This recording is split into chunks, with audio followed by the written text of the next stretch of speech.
Good afternoon, I'm Rob Boskamp, and you're listening to South Texas Midday. Happy Friday, it's September 12th. After this week's City Council meeting, Corpus Christi residents are expected to have higher monthly bills. Utility rates and property tax will grow, and that's without a city tax rate increase. City Council passed the new budget this past Tuesday, raising some fees, while rising property values and a county tax hike are also thrown into the mix. Water rates are increasing by $4.78 per month. Wastewater fees are going up $4.20 per month, and Nueces County raised its property tax rate by 7.59%. Corpus Christi property taxes are also expected to rise due to increased property values. We raised wastewater today. We raised water rates today. There were so many things raised. We are nickel and diming them to death. That was at-large council member Carolyn Vaughn speaking at this week's meeting. Combined, the changes could cost households about $9 more per month.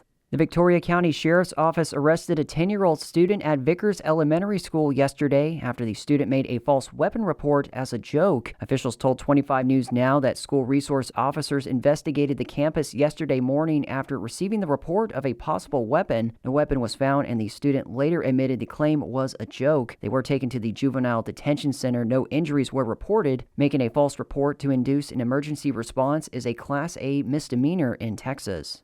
A forensic audit of Nueces County Emergency Services District Number 4 has uncovered questionable sales of military surplus vehicles to board members and poor tracking of equipment purchased with taxpayer funds. KRAS 6 News reports that the independent audit examined the district's purchases from the Texas Facilities Commission's Federal Surplus Property Program over a 4-year period. The review found multiple violations of federal compliance requirements and significant gaps in asset management. Anything that is owned by an ESD it's the taxpayer stuff, and we owe it to the community to be responsible with their funding. That was Michael Clack, current fire chief for the district, speaking with KRAS 6 News. The auditor has made multiple unsuccessful attempts to interview former officials. The audit found the district acquired approximately 400 items with a total cost of over $61,000 during the review period. 8 items were selected for detailed review, with 4 remaining unaccounted for as of the audit's completion. A McAllen woman and a former Hidalgo County GOP chair candidate was indicted on multiple charges of property theft, according to court records. KRGV reports that Lena Garza was arrested on May 13th and released on $150,000 bond that same day.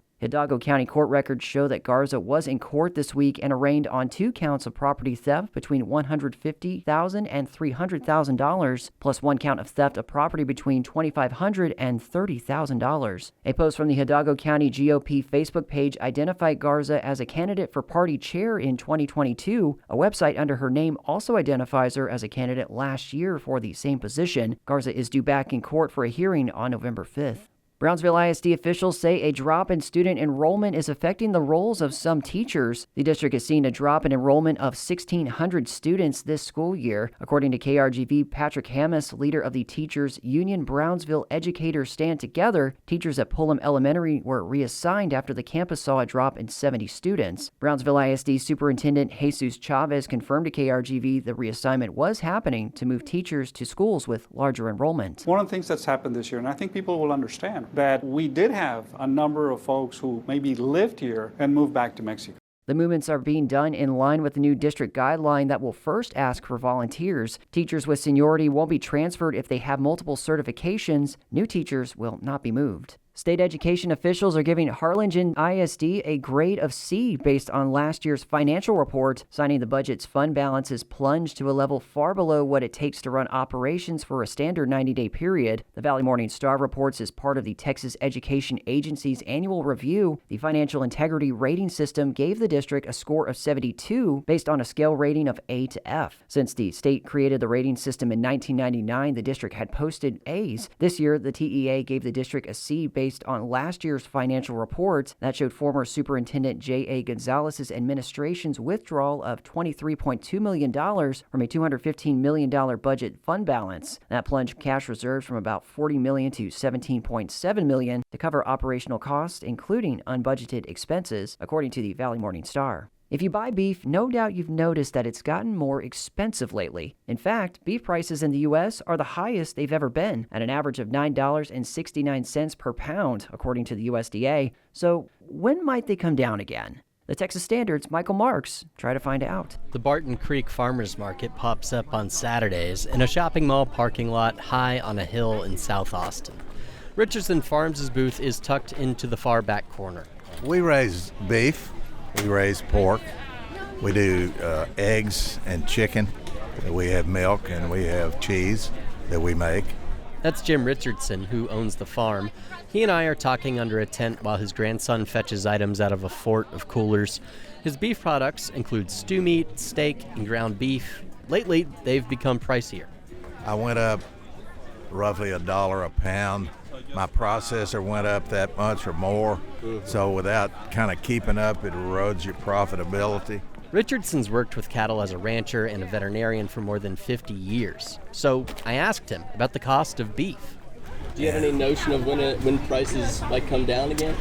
You know, I don't, and I'd say it's going to be years.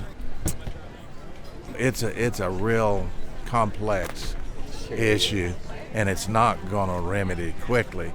The big reason why beef prices are so high is that the U.S. cattle herd is really small, the smallest since the 1950s, in fact.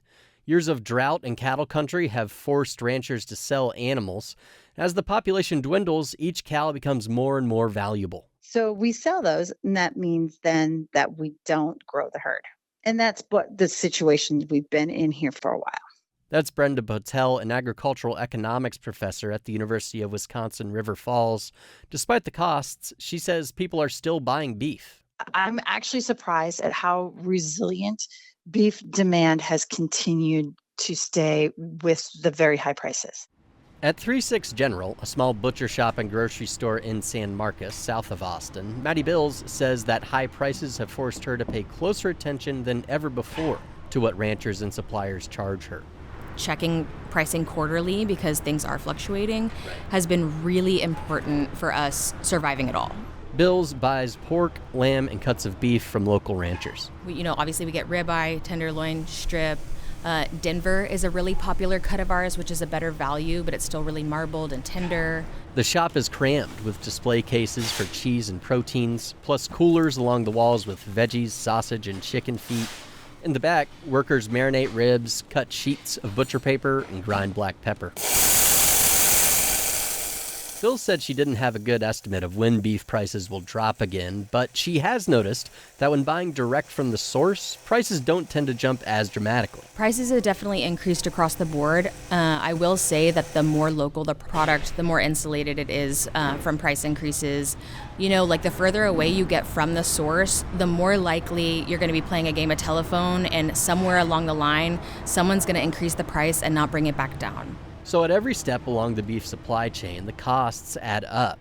And Battelle, the Wisconsin economist, doesn't expect the high prices to come down anytime soon. When I'm talking year over year, I don't really see that declining at least through 26.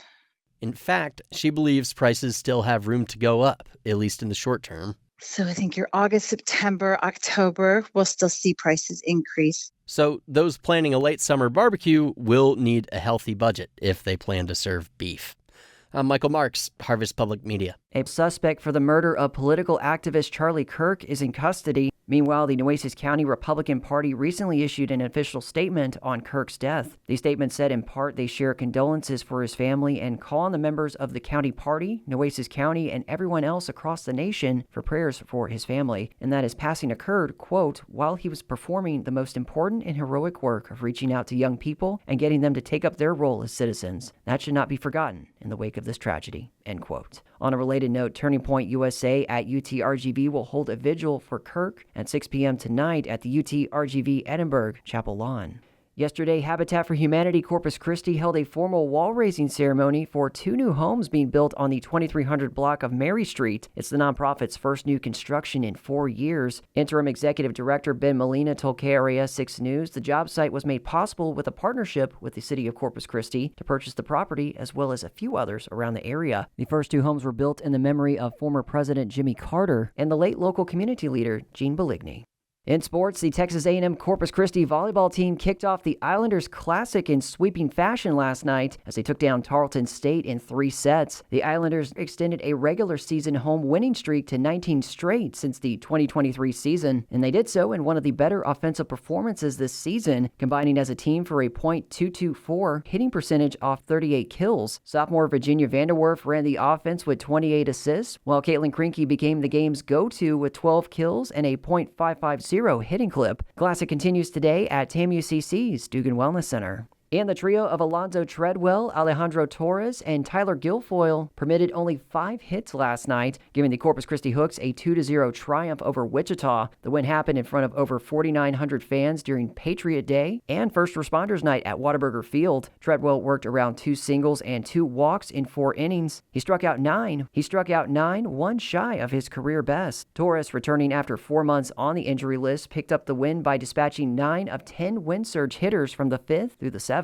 And Guilfoyle earned the 2-inning save after stranding 2 in the 8th en route to a 3-up, 3-down in the 9th. And that is the latest news and information on South Texas Midday. I'm Rob Boskamp. Your community arts calendar and more is on the way.